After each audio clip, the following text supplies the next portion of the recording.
Okay, permulaan ni saya minta Kapten untuk perkenalkan diri dulu lah, sedikit sebanyak. Okay, terima kasih. Bismillahirrahmanirrahim. Assalamualaikum warahmatullahi wabarakatuh. Alhamdulillah bil alamin wassalatu wassalamu ala asyrafil anbiya'i wal mursalin wa ala alihi wa sahbihi ajma'in. Rabbi shrah li sadri wa yassir li amri wa hlul 'uqdatam min lisani yafqahu qawli. Subhanaka la ilma lana illa ma 'allamtana innaka antal alimul hakim. Amma ba'du. Saya nervous saja. Biasanya, bukanlah biasa, saya tak biasa buat online. Tapi ada juga saya buat 1-2 webinar tu. Biasanya saya yang jadi moderator, saya tanya soalan. So kali ni memang saya memang kata out of my comfort zone lah. Memang jarang bertanya saya soalan. Dalam bidang aviation pun sebenarnya saya bukanlah siapa-siapa pun. Jadi mungkin pengalaman saya tu apa kata ni, sekadarnya je lah, macam tu lah. Itulah. Okey, tadi apa nak tanya perkenalkan diri? Perkenalkan diri dulu lah bagi orang yang saya tahu siapa Kat ni. Okey, nama saya Abdul Muim bin Sahdin. So, belum tu boleh dengar ke semua ni? Harapnya dengar. Boleh. Jelas. Okey, jelas so saya ialah masa ni saya jual terbang pesawat Boeing 737. Boeing 737 lah ni. 737 ni dia ada banyak variant. So saya yang biasa saya terbang sekarang ni ialah 737-800 yang kita panggil NG ataupun new generation lah. NG tu new generation.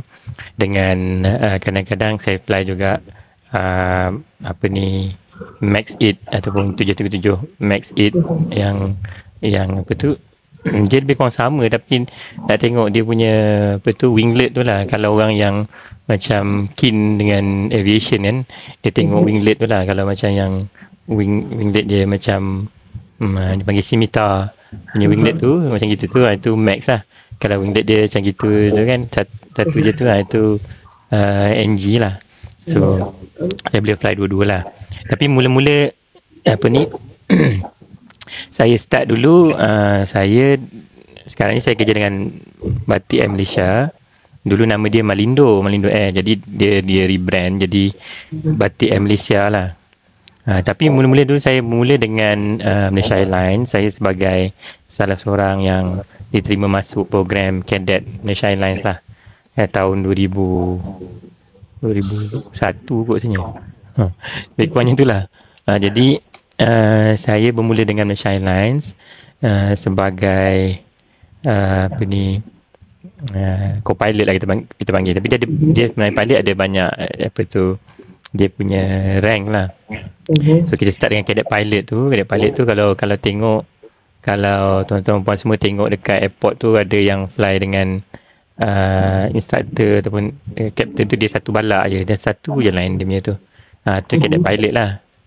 Cadet pilot tu kira macam yang saya kena cerita background dulu, sebab itu dah dekat Malaysia Airlines kan. Sebab dia dia sebelum nak pergi ke level tu, kita kena pergi ke flying school ataupun akademi penerbangan lah. So di Malaysia Airlines tu dulu dia ada buka program cadet pilot tu. Kita apply menggunakan SPM saja dulu. Dulu SPM je lah. Sekarang SPM pun saya rasa masih diterima. Cuma kalau ada degree tu lebih, orang kata lebih solid lah. Sebab sekarang ni biasalah competition tu agak saingan tu agak sengit lah kan. Sebab tempat tak banyak. Jadi saya ingat dalam Malaysia ni syarikat penerbangan yang menyediakan program cadet pilot ni mungkin Malaysia Airlines, kemudian saya rasa AirAsia ada. Itu sajalah. Jadi macam tempat tu agak terhad. Satu batch mungkin diterima masuk bawah 20 orang lah, macam 12 orang macam tu kot. Masa saya flying school dulu, batch saya 12 orang je. Jadi kita kena kita bila ada buka, sekarang ni boleh tengok dekat Facebook, saya rasa Facebook macam Malaysia Airlines tu, dia akan keluar secara berkala kan. Biasanya keperluan dia dalam mungkin ada 2-3 intake dalam setahun kan. Jadi dia akan buka untuk permohonan. Kita boleh tengok situ. Biasanya dia requirement ataupun syarat-syarat dia, biasanya dia perlukan bahasa Inggeris lah, bahasa Inggeris dengan bahasa Melayu fasih lah. Kemudian mesti ada kredit yang kuat lah. Dulu kredit lah kan, masa saya SPM dulu dia pakai aggregate kan. So sekarang mungkin B lah kurangnya kan. Dulu dia kredit tu macam C3, C4, C5, C6. Tapi strong credit lah, maknanya C3 tu the best lah. Macam C4 tu dah macam dah masih kuat lagi, tapi C5, C6 tu elakkan lah.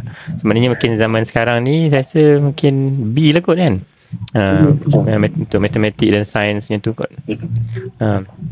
So itu requirement dia. Kalau dah ada degree, saya rasa lagi bagus. Saya rasa macam 3.0 tu dah boleh apply. So di situ apply, dan kemudian kita akan buat ujian, ada ujian tulis, ada ujian macam handling. Siapa-siapa yang pandai ataupun biasa main flight sim tu, dia boleh lah. Adalah macam ujian tu. Macam kita dulu dia komputer pun agak teknologi lama kan. So adalah kita macam saya dulu dia kena macam ada joystick tu kita kena control, ada dot tu kena lalu semua tu lah. So saya rasa macam simulator sekarang lagi advance kan. So macam tu lah. So lepas tu last kali ada interview lah. Interview tu saya lama interview dia 2 jam lebih. Macam-macam tanya. Saya tak tahu orang lain tanya apa, tapi macam-macam dia tanya saya. Soalan matematik lah, apalah semua. Bahasa Inggeris lah semua masa tu. So boleh lah cakap. So lepas pada tu kita dihantar ke sekolah penerbangan ataupun akademi penerbangan. Masa saya tu dihantar ke Melaka, Akademi Penerbangan Malaysia ataupun MFA lah, Malaysian Flying Academy. Sekarang dah ada banyak. Ada beberapa lah. Saya ingat ada di Melaka ada lagi satu. Di Langkawi pun ada kan.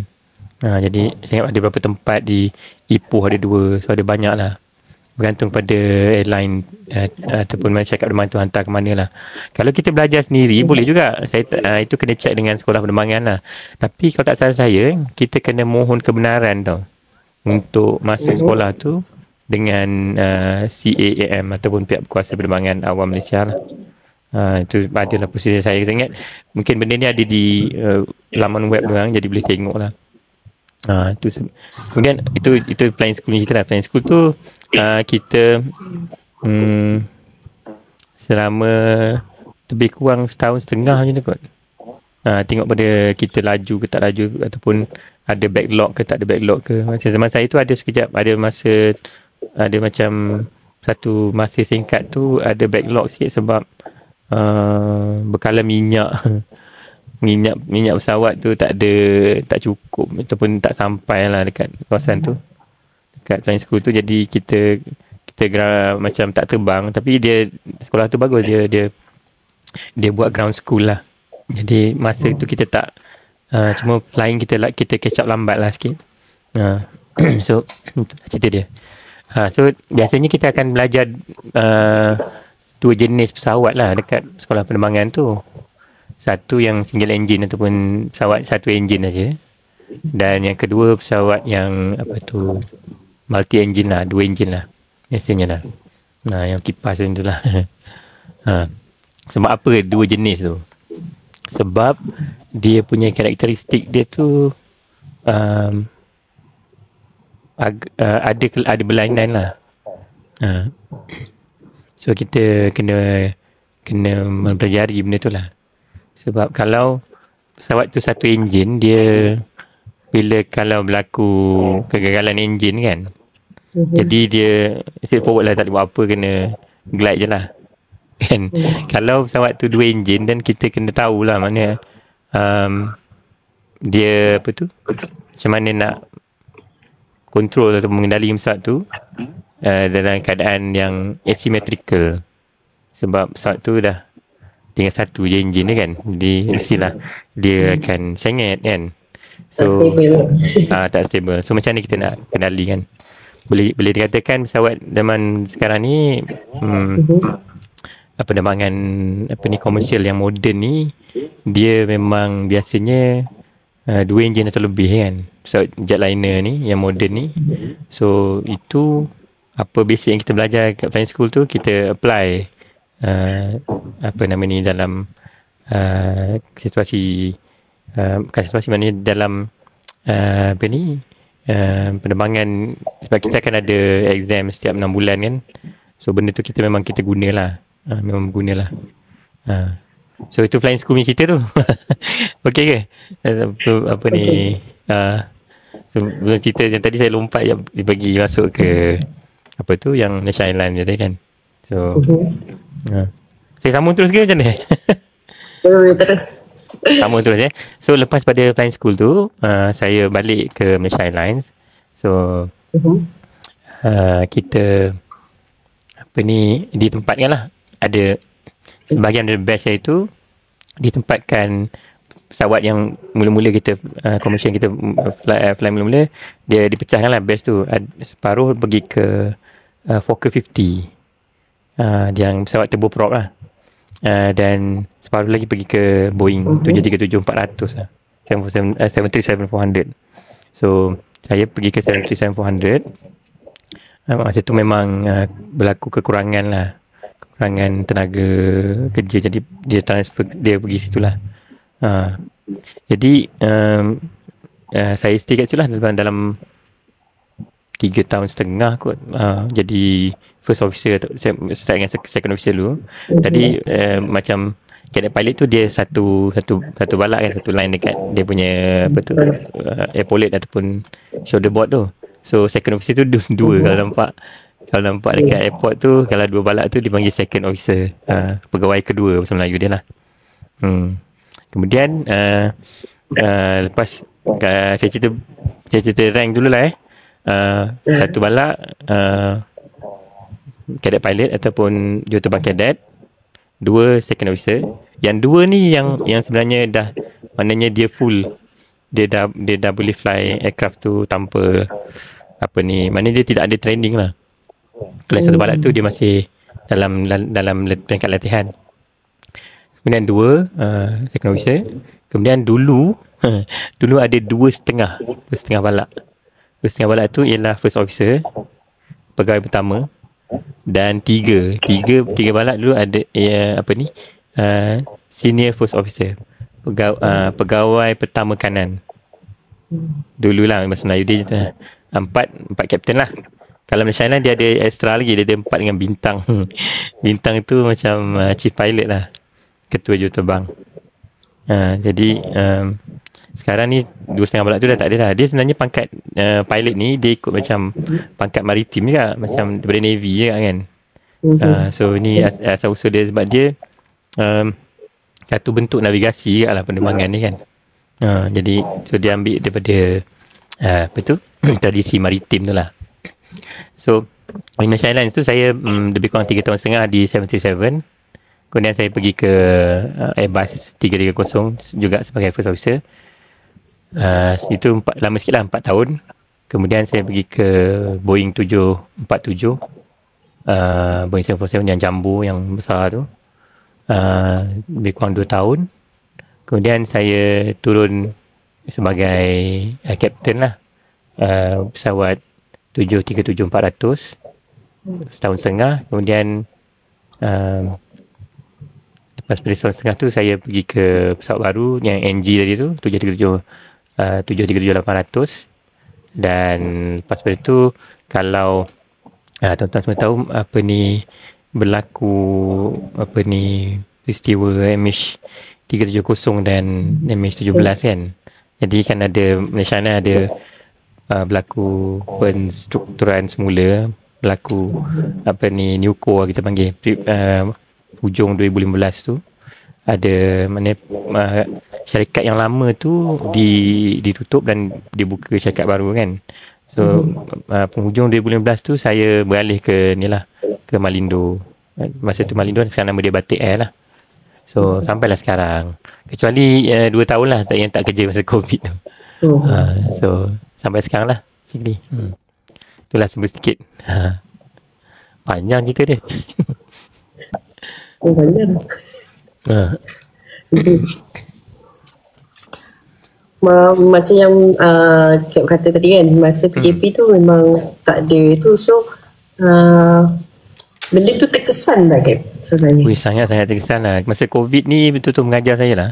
Kalau orang kata macam apa ni, apa tu, nak invest property ke apa kan, boleh kan tak boleh, tapi kita fikir benda yang mudah untuk nak di liquidate kan. Maknanya ni tak tahulah, ini mungkin saya tanya pasal investment, saya pun tak pandai sangat.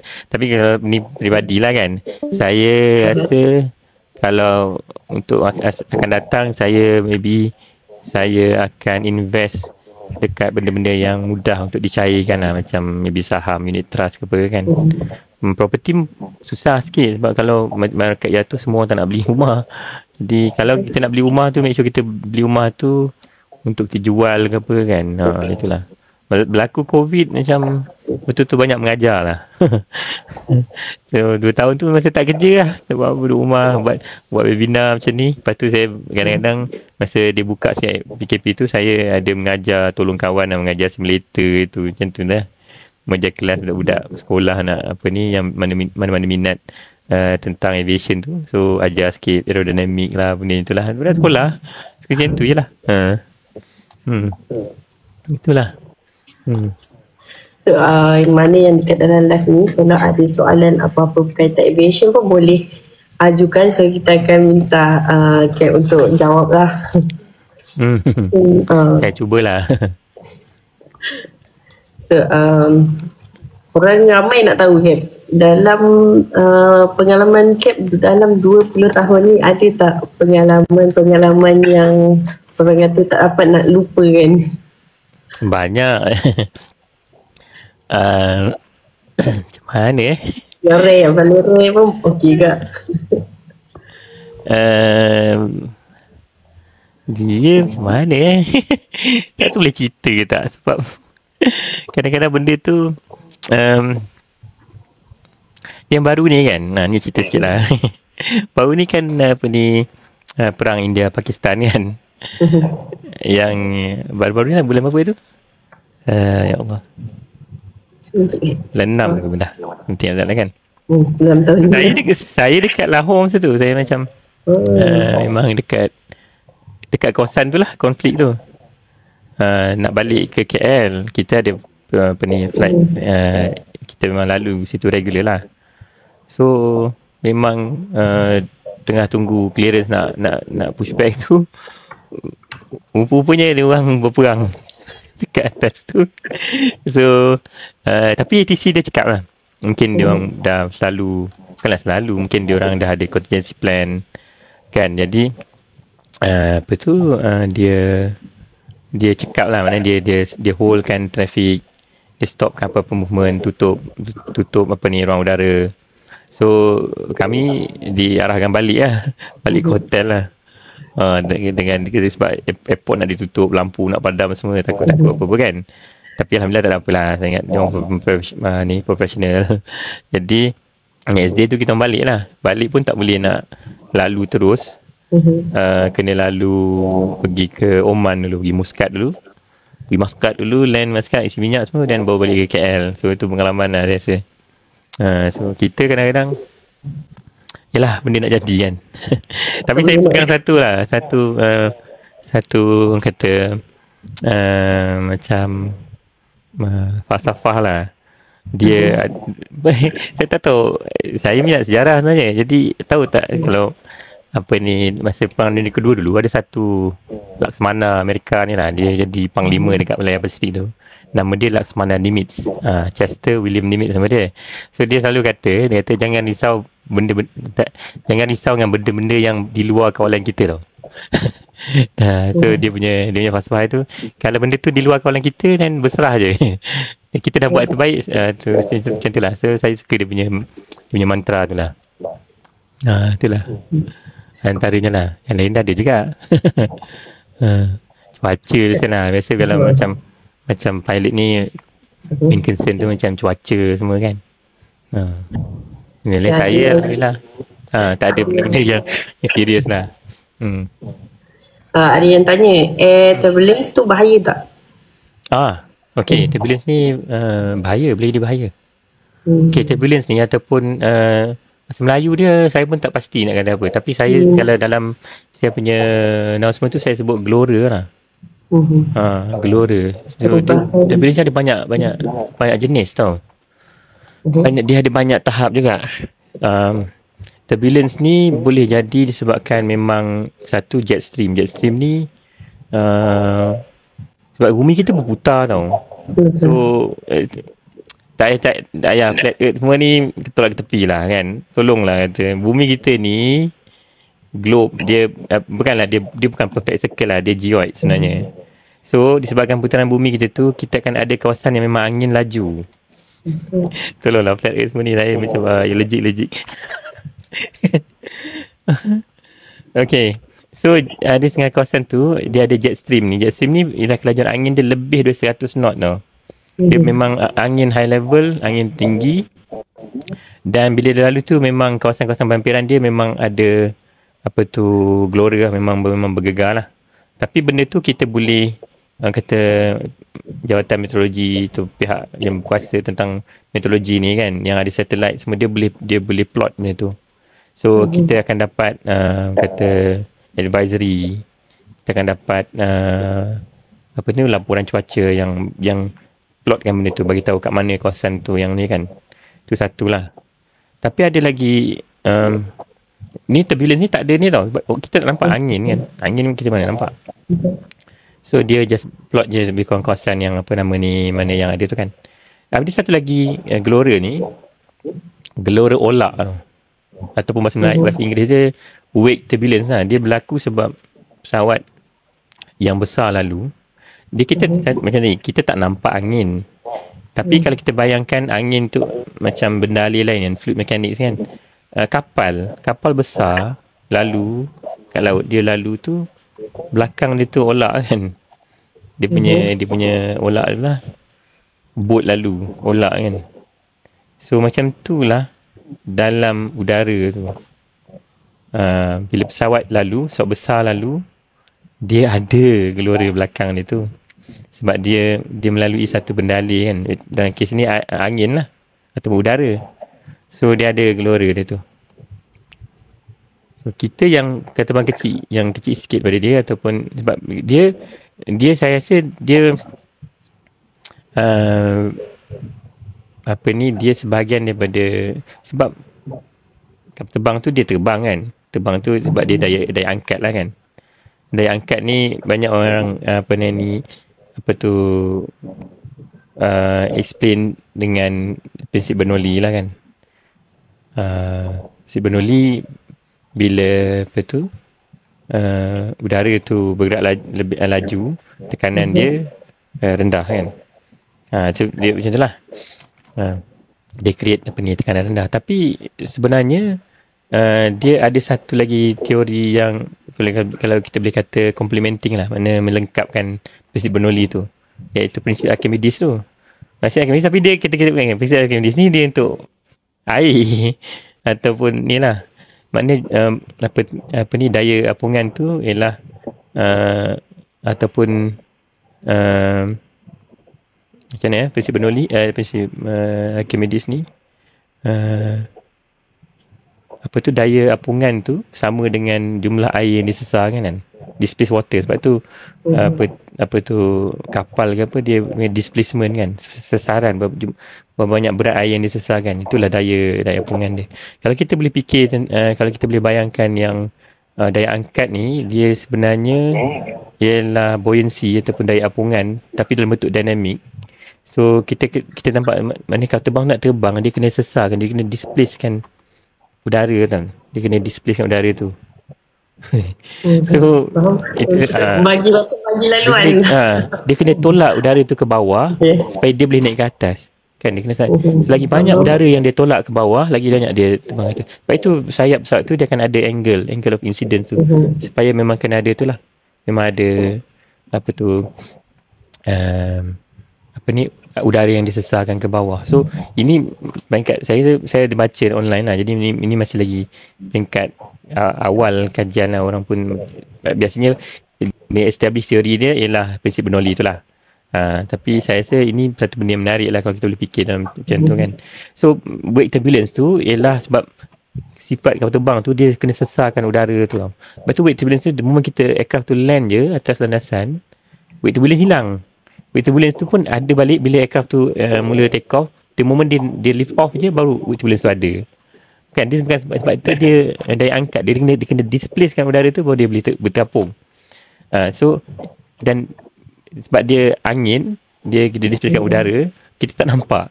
So bila pesawat yang lebih kecil lalu memang bergegar lah. Macam kalau kapal terbang saya tu, kapal terbang saya ni medium lah saiz dia. So kapal terbang yang besar macam 747, A380 tu, Airbus yang super jumbo tu, memang kalau dia lalu atas kita dengan ketinggian beza 1000 kaki tu, memang goyang lah. So kita kena alert lah. Kalau tak alert, sebab kita laluan kita tu kadang kita lalu macam ni kan, kita lalu bawah, dia lalu atas macam tu. Dia mesti masio lah kan maknanya. Tapi dia ada jarak ataupun beza ketinggian tu kan. Pun begitu, wake dia tu, dia punya gelora olak tu masih boleh kena kita. So apa kita buat, kita kena lari sikit lah, macam kita kena offset. Katalah macam ni kan, kita kena offset ke kanan sikit, sebatu ataupun 2 batu macam tu. Kalau kita leka, kita tak perasan kan, kalau kita terlanggar, itu yang boleh jadi tak tahu, tiba-tiba je bergegar. Boleh terbalik orang kat belakang tengah minum kopi panas, tumpah, lecur semua, orang tak pakai seat belt, tercampak macam tu lah. So ada yang bukan disebabkan oleh cuaca, turbulence ni, ada yang disebabkan oleh inilah mechanical macam pesawat ni lah. So itu antaranya lah. Ada banyak lagi yang mungkin sebab mountain wave ni ialah disebab cuaca juga, dia sebab angin lalu atas banjaran gunung. So dia akan dia akan ada rotor. Maknanya kan kalau kita lalu kan apa-apa, dia sifat benda itu dia bergulung-gulung kan. Awan pun dia bergulung kan. Kalau kita tengok awan tu lalu atas bukit, dia nampak kita macam tu lah angin tu. Sebab ada awan tu, awan tu kan water droplet kan, titisan air. So kita nampak lah bentuk macam mana sifat angin tu atau udara tu. Kalau tak ada awan, tak nampak lah. Tapi benda ni masih ada. Kalau selagi ada angin, masih ada benda tu. Okey ke? Boleh ke ni? Ada tak teknikal sangat lah. Sama-sama minum santai kan. Santai je lah. Saya ada standby teh ni orang rumah buat. Ada yang tanya, kalau terjun waktu kapal terbang bergerak, boleh ke? Terjun waktu kapal terbang bergerak? Kapal terbang elok-elok terbang, kenapa nak terjun? Tak macam ni, macam apa? Maksudnya kapal terbang kita boleh buka tak pintu kapal terbang tu semasa memang atas udara?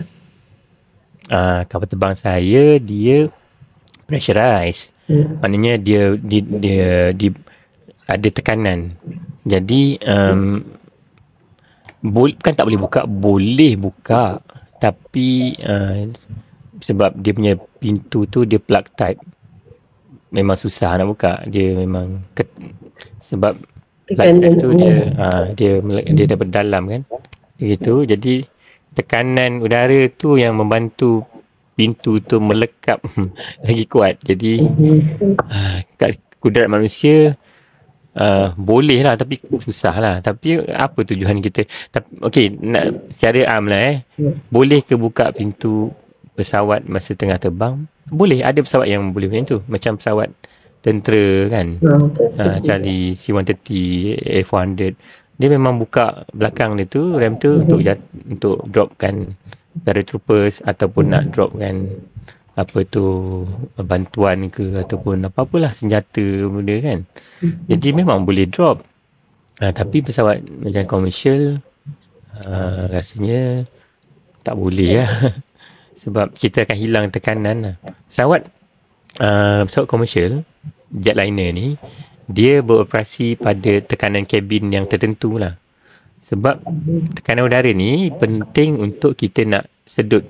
Kan kita badan kita ada ni kan, diaphragm kan.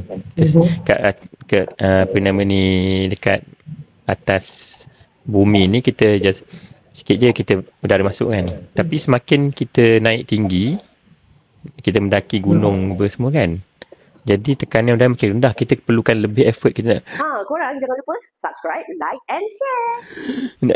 nak masukkan udara tu, sebab udara tekanan rendah. Jadi bila kita terbang tinggi pun sama. Jadi pesawat tu dia diberi tekanan, ditambah, di pressurize supaya pada tekanan, pada ketinggian tertentu lah. Maknanya dia, walaupun kita terbang 30-40 ribu kaki misalnya kan, dalam kabin pesawat tu, kalau orang bawa altimeter jam Tissot kan, ada touch, boleh check dia punya berapa, apa nama ni, altitude kan. Altitude tu tak sampai pun 30-40 ribu kaki. Mungkin dalam 8 ribu kaki dia, macam tu lah. So dia maknanya secara kata ni, kita berikan tekanan dalam kabin tu supaya seolah-olah lah kita berada di ketinggian 8,000 kaki, macam itulah. Walaupun kita terbang lebih tinggi. Sebenarnya kita terbang dalam belon sebenarnya. Kita memang betul lah orang Sarawak kata belon kan. So sebenarnya pesawat tu, walaupun dia besi kan, aluminium kan, dia belon sebenarnya. Sebab dia ada pressure dalam dia. Boleh terangkan maksud critical 11 tak? Apa dia critical apa? Critical 11. Macam mana ejaknya tu? E-L-E-V-N 11. Ini salah sebutan. Betul ke? Soalan. Critical 11. Okay. Saya first time dengar. Benda tu, tak mahu lah, tak dia lah. Critical 11. Saya yang salah sebut. Refer to 11 minute of flight. 11 minit. 11 minit. Saya agak je lah. Saya agak-agak je lah. Saya rasa apa yang dimaksudkan tu, dia berkenaan dengan useful time of consciousness kot. Ya ataupun time of useful consciousness. Okay, dia apa nama ni, dia time of useful consciousness ni, ataupun kita panggil TUC ni kan, dia ialah apa nama ni, ni fisiologi manusia lah dia ialah masa yang tinggal yang kita ada untuk melakukan satu-satu benda, satu kerja berguna lah, untuk menyelamatkan diri kita tau. Setelah kehilangan cabin pressure. Maknanya apa tu, bila tadi cabin pressure tadi hilang, hilang kan. Apa-apa sebab lah, mungkin sebab mechanical ke, ataupun sebab mungkin pengganas ke, bom ke, kapal terbang berlubang kan, macam cerita movie apa benda kan.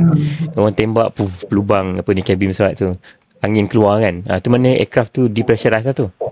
So dia ada ni, apa ni, TUC ni bergantung kepada berapa ketinggian kita. Sebab ketinggian tu, dan dia relate dengan tekanan dia tu, tekanan udara yang udara kasar ataupun ambient air tu, kita hanya ada beberapa saat saja untuk kita buat sesuatu. Iaitu kita tindakan ni ialah ambil oksigen mask dan pakai oksigen mask lah. So bergantung kepada ketinggian. Ini saya pun tak ingat benda ni, tapi kalau kita boleh Google, kita tahulah. Dia dalam kalau kata bang tu terbang dalam 35,000 kaki tu, kita hanya ada 30 saat saja. Sebab tu bila kalau macam apa ni, safety briefing kan, kalau kita naik kapal terbang kan, dia apa ni, sekiranya tekanan kabin rendah, corong oksigen seperti ini akan terjatuh daripada atas kan. Macam tu lah lebih kurang dia punya tu kan. Ambil apa ni, tarik corong oksigen dan lekapkan ke apa ni, dan bernafaslah seperti biasa lah kan. So tindakan kita yang pertama ialah benda tu lah, mana ambil oksigen dan tu. Oksigen tu dia dia chemical. Secara am lah, ada pesawat yang memang dia ada tangki oksigen. Tapi biasanya pesawat yang saya pakai sekarang ni dia oksigen yang terhasil ataupun yang supply dekat corong oksigen tu ialah daripada chemical reaction ataupun maknanya ada bahan kimia lah yang bergabung dan jadi hasilkan gas oksigen. Dan once chemical reaction tu berlaku, dia tak boleh stop lah. Dia sampai habis lah. Bahan kimia tu sampailah habis. So benda tu 12 minit. Secara purata lah. More or less dalam dia 12 minit. Bukan purata, minimum. Minimum dia tu 12 minit. So kita anggap 12 minit je. So dalam tempoh 12 minit ni, pesawat kena turun daripada ketinggian yang 20,000 kaki tu ke arah selamat. Iaitu lebih kurang 10,000 kaki lah. 10,000 kaki manusia masih lagi boleh bernafas macam normal lah. So itu dia 12 minit sebenarnya. Okay. Tapi kita kena ni lah. Dia time of useful consciousness tu kalau boleh Google dia ada banyak lah. Kalau apa nama ni, kalau saya baca sikit lah, Google sikit.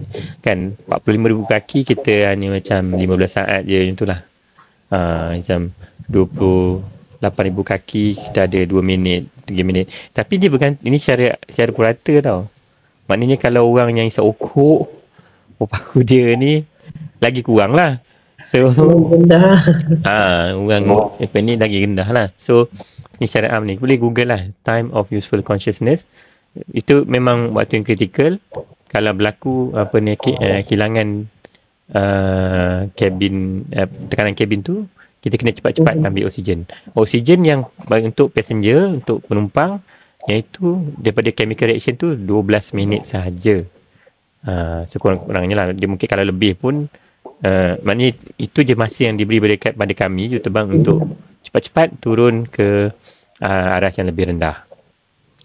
Untuk oksigen kru ada banyak lah. Kita punya tu supply tu lebih lah 12 minit sebab sebab kita pilot kan, so kena lah lebih sikit. Sebab bukan macam juruterbang punya oksigen supply tu memang daripada tangki. Tapi kena faham lah, oksigen yang itu bukannya semata-mata untuk yang minyak tekanan tadi tu. Mungkin untuk macam terapeutik, untuk apa nama ni, kalau pilot in-cap ke pun. Pilot in-cap ni mana pilot in-cap pasti macam pilot juruterbang tu cedera ke apa kan, dia perlukan rawatan oksigen. Kita pakai yang itu semua. Sebab itu oksigen untuk juruterbang tu lebih lama lah. Dia daripada tangki lah, bukannya daripada chemical reaction. Kita boleh on, boleh off macam tu lah. Tapi kalau yang passenger tu, once dia dah activate kanister ataupun bahan kimia tu, dia takkan berhenti lah. 12 minit itu je masa kita ada. Ada yang tanya Kak naik kapal apa? Sekarang Kak bawa kapal apa? Tadi Boeing 737. Tapi yang saya bawa 2 variant, iaitu kalau NG 800, 737-800, dan satu lagi kalau Max Dash 8 lah, 737 Max 8. Tapi saya boleh fly semua lah. Cumanya syarikat penerbangan yang saya kerja sekarang ni, dia ada 2 tu je lah. Saya ada 2 je. Saya boleh. Sebelum ni kita ada 900, 737-900. Panjang sikit lah, leceh terbang tu, dia macam panjang sikit lah. So kita kata tak boleh overrotate lah, sebab dia macam panjang kan. Jadi echo dia tu, clearance dia dia punya clearance apa, kelegaan dia masa Melayu. Dia sangat lah, sebab dia panjang kan, echo dia panjang. Jadi kita kena jagalah, takut kena kena tanah kan, kena ground, kena tarmac apa. Jadi kena orang kata lebih careful lah. Macam yang 800 ataupun Dash 8 dia lebih kurang sama panjang. Jadi tidaklah kritikal sangat. Kalau macam Airbus, dulu saya fly Airbus, dia dia memang software tu dia memang limit. So kita tak boleh, orang kata, sebab dia fly by wire kan. Fly wire ni mana dia punya avionik, dia elektronik lah. kita rentak pun dia takkan, dia tahu kalau dia tahu apa ni kan, dia akan ada limit lah. Dia ada artificial. Dia memang macam ni lah, macam orang kata apa tu, mode dia kapal terbang yang advance ni, dia memang cuma dia tak boleh transform jadi robot je. Okay. Dia memang macam tu lah. Tapi macam kapal terbang saya ni dia macam tak tu lah, dia macam teknologi dia macam taklah paling advance ni. Boleh lah. Tail strike ada orang kata tu, tail strike. Betul lah tu. So dia more prone to tail strike lah kalau 737-900 tu. So kalau untuk nak jadi seorang pilot ataupun ambil dalam bidang aviation ni lah, kalau student tu berminat, apa subjek yang macam orang kata memang kena pro lah? Macam tadi Kak kata kena kredit dalam bahasa Inggeris, selain tu ada? Betul, bahasa Inggeris, bahasa Melayu, matematik, sains. Kalau tak ada, kalau dia sebenarnya dia prefer physics lah. Tapi kita ada macam aliran, bukan aliran sains, dia ambil sains, sains gunaan. Saya tak tahu dulu sains ni. So dulu macam tu lah. So kalau fizik dan kalau aliran sains dan fizik lah. So itulah matematik, sains, BM, English dengan BM lah. Saya tengok dekat CV Captain, ada beza ke English aviation dengan English biasa? Aviation English ni dia memang specifically untuk orang kata level kefasihan, tahap kefasihan kita berkenaan dengan apa ni, aviation English ni memang dia dalam lesen tau. Lesen penerbangan dia memang ada satu bahagian tu untuk level English lah. Di aviation English ni English lah, tapi dia dalam bentuk yang kalau bahasa Melayu tu kita panggil laras bahasa lah. Bahasa istana, bahasa tu kan. Bahasa Melayu semua tapi tu. So aviation English ni dia laras bahasa untuk aviation. Macam tu lah kot. So dia ada dia punya proficiency dia. Dia kata saya minimum level 4. Then itu minimum lah. Then ada level 5, level 6. Level 6 tu kira macam good for life lah. Tak payah ambil lah. Memang certified, memang fasih lah cakap orang putih kan. So tak payah ambil lah, tak payah test lah semua hidup lah macam tu. Kalau yang level 5 dengan level 4 tu, dia akan ada test lah setiap beberapa tahun macam tu kot. Sampai dia achieve level 6. Kalau macam ground staff tu still memerlukan tak English? Tapi yang ini yang certification ni untuk saya rasa untuk pilot saja. Sebab memang dalam lesen tu memang akan ada. Sebab sebenarnya tak semua negara dalam dunia ni menggunakan bahasa Inggeris dalam penerbangan.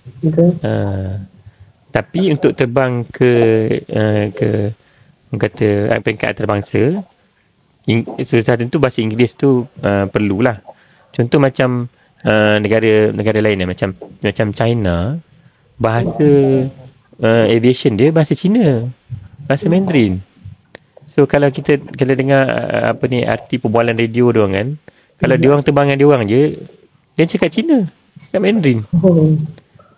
Orang Sepanyol cakap Sepanyol kan. So tapi bila ada kita trafik luar, negara luar masuk, dia cakap Inggeris, kita cakap Inggeris lah. So apa ni apa tu? Jadi sebabkan itu, untuk ada satu level standard atau piawai, maka dibuatlah benda ni. So sebab itu dia kena ujian dan dia bagi level-level tertentu lah. Macam negara lain tak semua yang gunakan bahasa Inggeris. Saya ingat ada beberapa bahasa yang memang diiktiraf oleh ICAO untuk digunakan.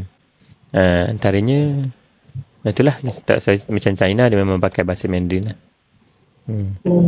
Cuma kalau kita masuk dia cakap betul lah. Terms aviation perlu ke untuk fokus dalam aviation management, contoh ground staff atau div spec maksudnya div rasanya lama-lama kita akan belajar lah benda tu. Saya tak tahu benda tu itu memang kita punya orang kata linggo lah. Memang fisiologi tu pun jargon dia nanti lama-lama. Tapi biasanya tidaklah, orang kata bila kita masuk tu kita akan didedahkan lah sikit-sikit. Tak adalah dia macam satu benda yang kita kena rush. Dia apa-apa pun saya rasa je lah. Dia kalau tak tahu tanya. Kan? Tak cuba tanya je. Tak ada siapa nak apa tu marah lah. Dunia sekarang saya rasa lain, kita tak boleh nak orang kata marah tu pasal ni. Tak boleh lah. Memang tak tahu tanya je lah kan. Macam tu lah. Jangan malu tanya lah. Kalau untuk air traffic controller pun sama ke? Okey. Kata saya tak pasti. Tapi kalau nak interview air traffic controller, saya ada kawan ramai. So boleh nanti next time boleh bawa dia. Tapi saya rasa dia orang pun kena ambil kat aviation English tu.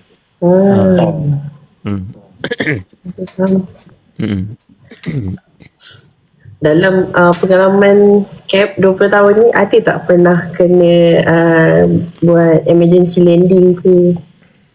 Emergency landing ya? Okay, tak ada kot. Tak pernah je.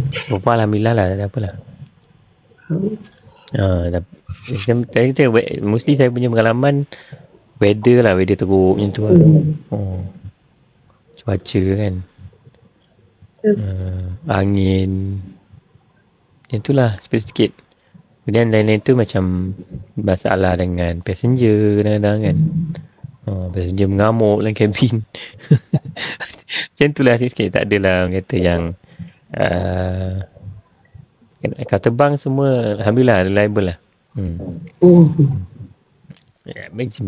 Sikit-sikit adalah macam defect tu.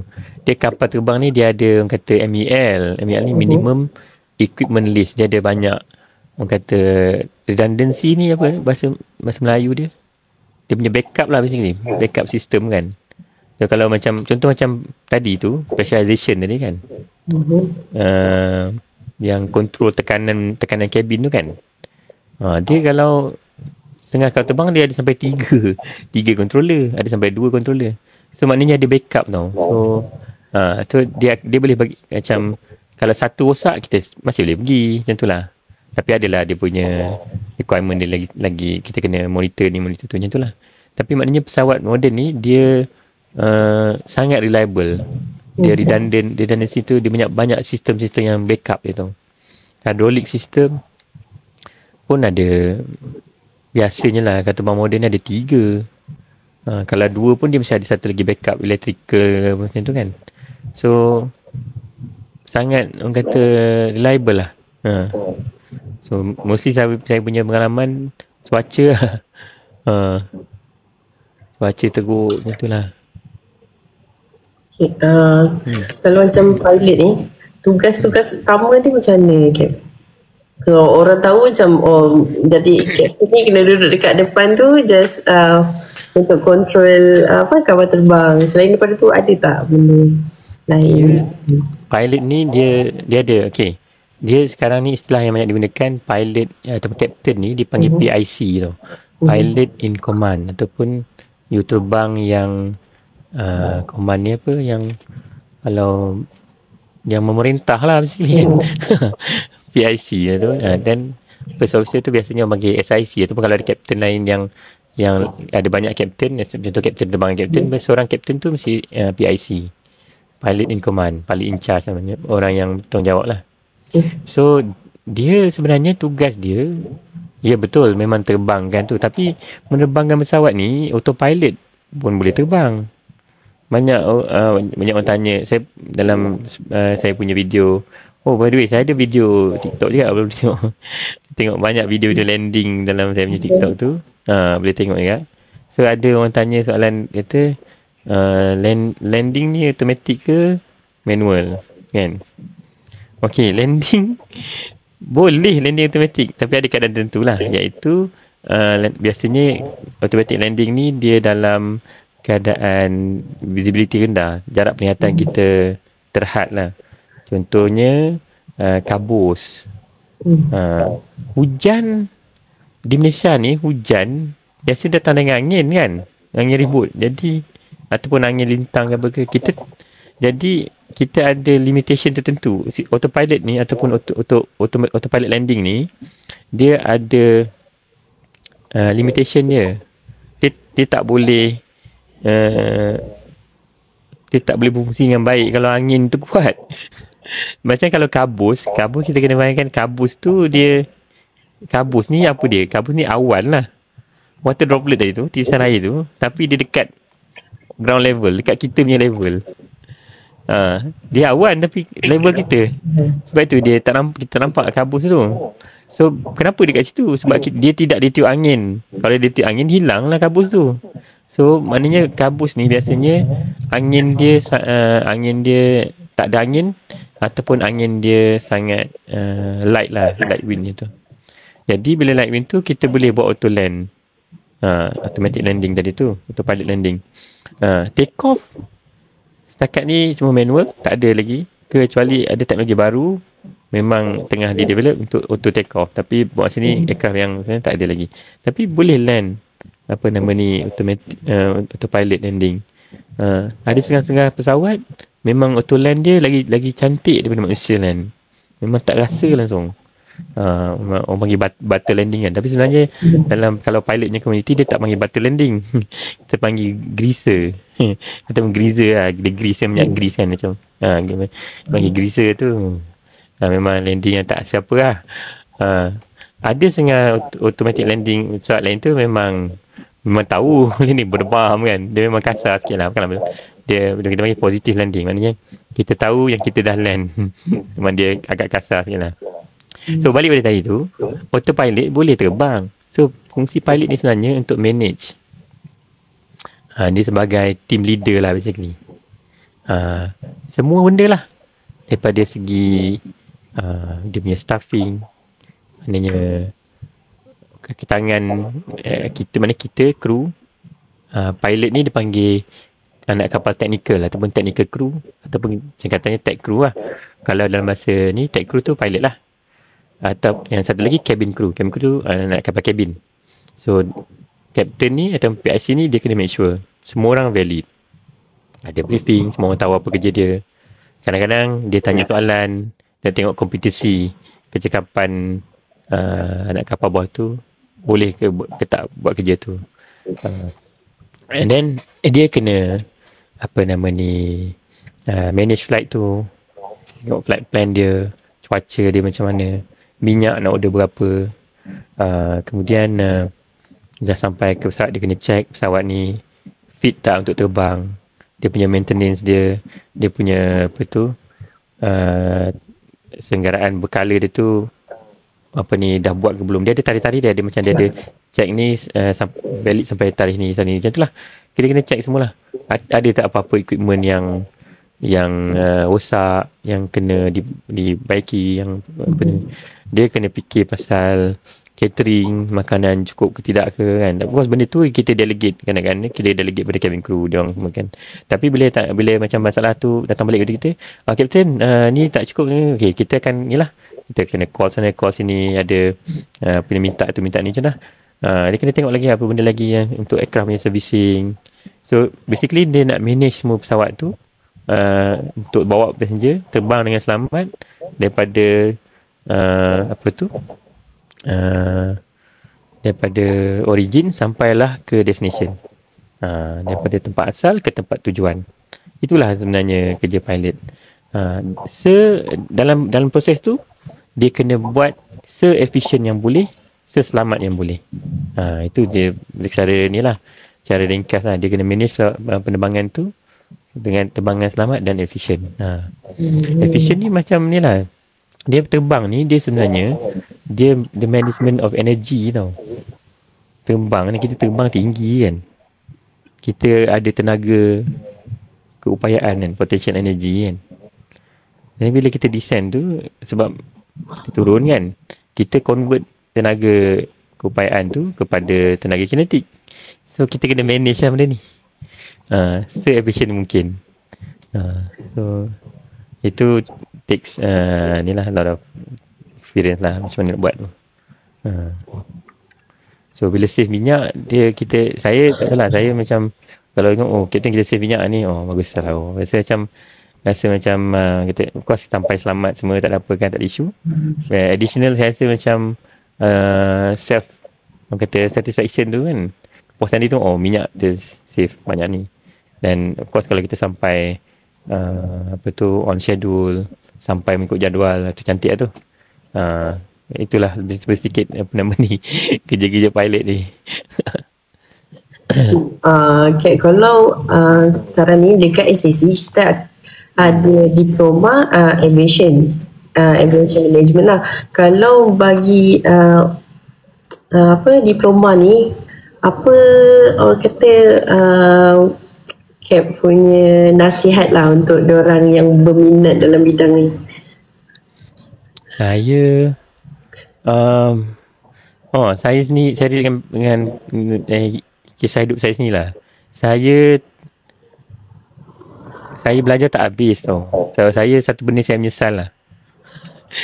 Saya sebelum pergi ke Akademi Penerbangan ni, saya sempatlah masuk universiti sekejap tapi tak habis. So saya tak ada kelayakan akademik selain pada SPM saya dulu. Dan sekarang ni dengan lesen penerbangan lah. Jadi satu benda yang saya rasa saya kerugian di situlah. Kalau ada peluang, saya sendiri pun nak belajar, nak sambung, nak dapatkan apa-apa ni lah, academic qualification kan. Sebab benda-benda ni bila macam tadi berlaku COVID kan, tak siapa jangka kan. Kita balik ke, orang kata macam balik ke fitrah kan. So macam saya tak ada qualification akademik. So kalau lah katalah dunia tak pulih lagi kan, masih kita ni macam dalam COVID ni kan, saya nak kerja apa? Saya tak ada diploma, tak ada degree, tak ada kan. So agak handicap kat situ. So saya rasa dengan ada kelayakan akademik, kita boleh buat macam-macam lah kan. Kita boleh kerja yang di luar sikit pada bidang kita kan. Macam saya lesen kalau tak buat kereta bang, bawa Grab lah macam tu kan. Kalau ada macam degree, mungkin saya boleh buat benda lain. Saya boleh main kerja office ke apa ke kan. Saya boleh paling mungkin boleh jadi lecturer ke apa ke kan. Tapi tak ada. So saya sekarang ni mungkin sibuk sikit, tak ada masa nak. Tapi kalau diberi peluang, insyaAllah saya sendiri pun nak nak belajar balik dan nak cuba dapatkan kelayakan akademik lah. Itulah saya rasa. Saya ada tanya yang mana better in handling, Captain, 77-800 ataupun Max. Max lah. 77-800 ni dia okey juga, tapi cumanya saya rasa sebabkan winglet Max tu, jadi dia punya karakteristik dia masa approach tu lebih bagus lah. Ni saya rasa lepas ni pengalaman sendiri je lah. Kemudian dia saya rasa tengok pada dalam variant, macam variant tu pun dia ada dia punya sub variant ni tau. Kalau macam aircraft yang saya bawa ni, dia ada SFP1 lah, SFP2. Dia ada short field performance. SFP2 short field performance lah. Dia beza yang paling ni lah, yang paling ketara antara Max dengan NG, engine dia. Engine dia kan. Kalau 800 tu dia pakai CFM 36K tu lah kan. Yang Max ni dia pakai LEAP CFM juga. Dia pakai lip, kalau yang Max ni dia lip 1B, sebab lip 1A tu yang Airbus A320neo pakai kan. Okay. Saya rasa dua enjin ni, sebab lip 1 ni dia dekat low level dia lebih berkuasa tau. Jadi sebabkan itu dia punya karakteristik dia masa approach, saya rasa Max ni dia macam dia macam power lah. Macam yang NG tu dia macam ada power sikit. Sikit lah. Jadi memang kalau kita tak, orang kata, kita tak jaga-jaga tu mungkin kasar sikit lah landing dia. Sebab memang kita tutup teras tu dia macam nak jatuh dengan cepat lah. So kalau Max ni dia sebab power tu dia berkuasa lah di low level. Tapi ni low level lah. Kalau high level saya rasa Bernie CFM tu lebih, yang P6K tu lagi powerful. Sebab dia punya climb rate lagi bagus lah. Macam tu lah. Engine ni dia ada trade off lah. Tapi engine Lip 1 tu dia memang save minyak lah. Sebab itu kalau Max tu dia punya range lagi jauh sebab minyak dia 77800 NG dengan Max 8 ni dia punya tangki minyak dia sama. Tapi yang Max ni dia boleh pergi lagi jauh sebab dia fuel consumption dia lagi rendah. Dia lagi efficient lah. Itulah cerita dia lebih kurang. Saya ada soalan ni. Ya. Sehari tu berapa jam je seorang pilot tu boleh, orang kata penerbangan tu sehari? Berapa Sehari? Dia ada regulation yang govern benda tu. Dia tengok pada pukul berapa kita bangun, kita kilometres ke tak. Dia ada banyak benda. Kilometres maksudnya kita berada di base kita ke tak. Contoh kalau saya duduk sini, saya punya time zone saya, kita hotel kan. Maknanya kita UTC tau. UTC ni dia Zulu lah, Zulu time ataupun dulu kita panggil GMT lah kan. UTC ni Universal Time Coordination. Maknanya waktu dunia lah, waktu planet bumi ni. Inilah waktu dia, yang Zulu tu lah. So kita Zulu plus 8. Maknanya kita 8 jam awal daripada Zulu. So sekarang ni kita pukul 4.12 petang. So kita punya Zulu ialah 0812 Zulu dia kan. Okay. Tapi itulah tadi kita punya time zone kita ialah plus 8. Katalah saya terbang ke satu tempat yang mana dia punya time zone dia plus 11. So maknanya dia punya waktu dekat tempat tu lagi ke depan lah. Mana beza dengan KL 3 jam kan. 3 jam kalau saya kena bangun pagi kat sana pukul 7 pagi, badan saya masih lagi, sebab saya baru je sampai, masih dekat KL, badan saya masih ingat saya masih kat KL lagi. Dia tak tahu badan kita kan nak ambil kena adjust kan. So badan saya masih lagi pukul 4 pagi. Tapi saya kena bangun sana pukul 7 pagi kan. Nak pergi kerja lah. Nak kelai. Penat tak badan kita? Penat kan? Sebab badan kita terkejut lah. Ini baru pukul 4 pagi ni kenapa? Kena bangun kan?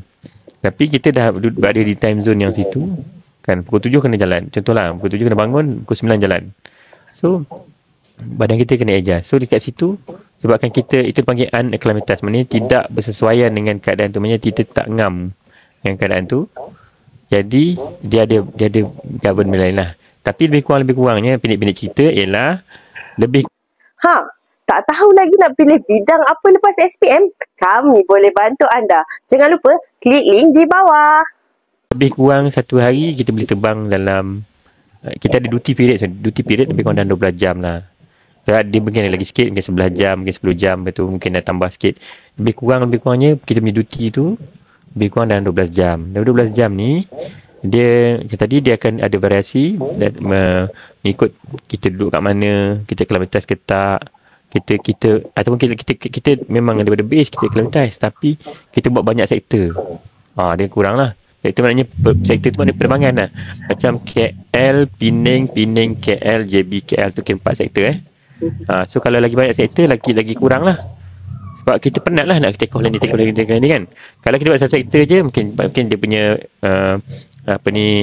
kita punya tu ruang masa tugas tu panjang sikit. Duty period panggil tu panjang sikit. Tapi kalau lagi banyak sektor kita buat, dia akan lagi kurang lah. Okey. Kemudian lagi apa lagi aklimatasi saya tu? Okey. Dan dia boleh berubah juga dengan ada in-flight relief. Contohnya macam kita lebih daripada 2 kru. Biasa kru satu captain, satu first officer, ataupun dari satu PIC, satu SIC. Tapi kita ditambah lagi, ada tambah lagi 2 kru. Macam kita terbang yang pergi jauh-jauh. Tapi kita terbang 12 jam je. Memang boleh terbang 2 jam. Tapi nak pergi London kan, nak pergi LA, kita tak ada direct LA lah. Tapi kita mana ni yang pergi situ lah, mana yang terbang jauh-jauh. Flight tu je dah 12 jam. So duty kita mesti lebih kan. Dan saya rasa 14 jam duty ataupun 15 jam kan. So kita boleh tambahkan extend duty tu dengan ada in-flight relief. Mana ada team A, team B. So, ada instead of 2 pilot, ada 3 pilot ataupun ada 4 pilot dalam tu. So macam tu lah variasi dia. Dia ada table. Table tu nak master tu pun ambil masa agak lah. So saya sekarang ni kalau nak kira pun saya kira benda tu. Sebab memang kita akan ada masa-masa yang berlaku, makna kita ada duty kita banyak ni, tapi ada something happen macam hujan ke, kita cuaca kita divert, kita kena extend duty kita, ataupun berlaku apa-apa delay lah, passenger tak sampai ke apa ni kan, ataupun aircraft rosak sekejap ke, kena repair sekejap semua, ada apa-apa lah. So kita extend duty kita tu, kita kena kira lah sama ada duty kita exceed atau tidak. Exceed pun dia ada maksimum dia tak boleh exceed. Ini memang absolute limit untuk ni. So kita kena kira lah. So saya pun kalau saya kira-kira, saya akan check dengan orang lain betul tak kiraan saya tu. Sebab saya pun sebab saya jarang kira kan, jadi kita takut salah, kita check dengan orang. So dan dia memang ada table lah, dia ada jadual lah, ada 1-2 jadual yang berkaitan dengan flight duty period ni. Berapa lama kita boleh kerja dalam satu hari tu. Tapi secara amnya lebih kurang dalam 12 jam macam tu lah. Kalau jadi pilot ni, macam kita tahu kalau satu kerjaya tu kita perlukan skill. Kalau jadi pilot, ada tak skill penerbangan ke?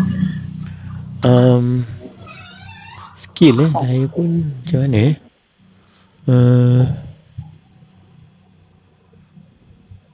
dia apa ni, bukan kata penerbangan lah, dia macam apa dipanggil biar saya macam nak translate ni bahasa Melayu ni kan, dia okay, secara am lah, orang yang berkecimpung dalam bidang aviation ni, dia mesti ada satu benda ni panggil ni airmanship. Airmanship ni ialah itulah bahasa Melayu dia apa? Keahli udaraan. Ahli udara lah. Ahli udara tu airmanship. Airmanship ni dia pendek je. Airmanship man. Airmanship. Tapi dia punya huraian dia sangatlah panjang. Kan, airmanship ni dia kalau nak panjang ni, dia basically dia satu skill, yang kedua judgement. Skill knowledge yang judgement lah kan. Kemudian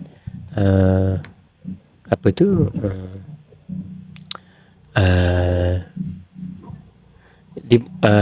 kalau skill sekarang ni, kalau kita kata dia ialah decision making skill lah. Maknanya kemahiran apa bukan kebat juga. Basically ni adalah macam apa tu, kemahiran membuat keputusan lah, decision making. Macam tu lah kot memang. Tapi benda ni dipelajari maknanya dia dalam, kalau dalam aviation ni dia ada kelas CRM. CRM ni ialah Crew Resource Management. So Crew Resource Management ni dia memang ada validity dia. Memang dia tiap-tiap tahun memang kena renew lah. So dia ada banyak modul lah. Dia macam tadi macam decision making tadi, macam komunikasi, macam apa tu, ialah problem solving, dan ada, dan of course ada skill yang apa nama ni, macam handling, manual, automation, macam itulah. So dia ada banyak orang kata dia banyak skill lah. Tapi saya rasa yang paling penting sekali communication tu. Communication dengan decision making tu. So itulah kot secara ringkas, sebab benda ni, topik ni agak dia agak menurut besar sikit lah. Kita kalau tak salah saya, kalau CRM pun dia memang ada, orang kata dia ada manual dia tebal kat tu. Saya memang tak tahu sangat lah benda ni. Saya just jadi student je lah. Ya, ada tak lagi soalan, apa-apa soalan yang nak ditanyakan sebelum kita mengakhiri? Ni, apa nama ni, saya pun sebenarnya terlibat dalam pengakap juga. Kalau nak tahulah, pengakap apa ni, pengakap udara. Jadi apa tu, itulah kira hobi saya lah. Saya tak ada hobi main golf pun, tak ada mancing kan pun, tak cukup sabar lah. Saya orang kata berpengakap lah itu. Memang daripada kecil pun pengakap. Jadi bila dia orang tahu saya pilot, dia suruh buat pengakap udara ni lah, macam tu lah. Jadi boleh tengok lah kalau apa tu, ada pengakap udara tu, mungkin ada lah kot muka saya. Okay. Untuk viewer-viewer yang ada dekat dalam ni, boleh juga follow dekat TikTok Captain Pandas, sebab dekat sana ada video-video dari pandangan seorang Captain. So baru je upload video baru tadi. Apa tu, video pasal go round. So, biasa saya post sebab saya musim hujan kan, jadi itulah pesanan saya, hati-hatilah musim hujan ni. So even kita pilot pun, kalau hujan tu lebat tu sangat, kita tak land lah. Kita akan safety first kan, kita akan go around, dan kalau boleh cuba lagi, kalau macam cuaca tu beransur reda, kita try. Kalau tak ada, kita just balik lah, divert lah ke tempat lain. Dia akan berfusing je lah dekat situ kan, sampai kita tengok lah, tengok pada minyak. lagi. Kita tengok pada minyak. Kalau minyak tak cukup, kita kena pergi tempat lain. Kita contoh macam kalau Kota Baru tak boleh, kita balik KL. Select dulu, isi minyak dulu, tengok lagi assess condition. Apa-apa pun kena, kata macam tadilah yang saya bagi tahu awal ni, yang last malam limit sekali tu, jangan risau benda yang di luar kawalan kita. Dan tak luar kawalan kita, dan tak apa-apa, itu dah berserah daripada Allah kan. Terpaksa untuk patah balik, kena patah balik jugalah kan. Macam mana kita decide lah tadi kan. Tu ada yang ada CRM tu, yang discuss dengan kru lain, apa pendapat dia orang, semua je lah. Dan baru kita buat keputusan setelah kita ambil kira semua faktor-faktor tadi lah. Okay, diorang pun macam tak ada soalan lagi. Saya tak dapat nasihat sikit lah untuk student-student yang mungkin dia ada minat dalam bidang aviation selain daripada pilot. So apa orang kata nasihat Cap untuk diorang teruskan minat dalam bidang aviation? Okay, aviation ni luas. So dia satu bidang yang lain lah. Saya rasa dia satu apa ni, aviation ni dia macam mana kata yang tadi tu, airmanship tu kan. Jadi dia macam satu bidang yang kita perlukan professionalism yang tinggi tau. Jadi sebab dia punya apa tu, impact tu kan, dia global tau. Contoh macam COVID tu kan. COVID, macam mana COVID tersebar kan?